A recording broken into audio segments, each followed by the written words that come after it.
ગીર સોમનાથના બેડિયા ગામેથી 400 પેટીથી વધુ વિદેશી દારૂ ઝડપાયો. સ્ટેટ મોનિટરિંગ સેલની મોટી કાર્યવાહી. મહાત્મા ગાંધીની કર્મભૂમિ ગુજરાતમાં દારૂબંધી હોવા છતાં દારૂની હેરાફેરી અવારનવાર સામે આવતી રહે છે. ત્યારે ફરી એકવાર ગીર સોમનાથ જિલ્લામાંથી દારૂનો મોટો જથ્થો ઝડપાયો છે. સ્ટેટ મોનિટરિંગની સેલે ગીરગઢડા તાલુકાના બેડિયા ગામે એક વાડીના મકાનમાં બનાવેલા અંડરગ્રાઉન્ડ ફોયરામાંથી 400 પેટીથી વધુ વિદેશી દારૂનો જથ્થો ઝડપી પાડ્યો છે. આ કાર્યવાહીમાં 5 મોટરસાયકલ અને 6 આરોપીઓને પણ ઝડપી લેવામાં આવ્યા છે.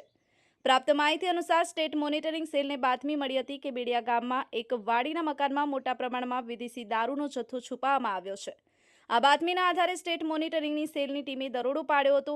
તપાસ દરમિયાન મકાનની અંદર એક ગુપ્ત અંડરગ્રાઉન્ડ જગ્યા બનાવવામાં આવી હોવાનું સામે આવ્યું હતું, જ્યાં દારૂનો વિશાળ જથ્થો સંતાડેલો હતો. સ્ટેટ મોનિટરિંગની સેલે ઘટના સ્થળેથી અંદાજિત 400 પેટીથી વધુ વિદેશી દારૂનો જથ્થો જપ્ત કર્યો છે. દારૂના મોટા જથ્થા ઉપરાંત દારૂની હેરાફેરીમાં ઉપયોગમાં લેવાયેલી 5 મોટરસાયકલ પણ જપ્ત કરવામાં આવી છે. આ દરોડા દરમિયાન 6 આરોપીઓને પણ ઝડપી લેવામાં આવ્યા છે અને તેમની સામે કાયદેસરની કાર્યવાહી હાથ ધરવામાં આવી છે.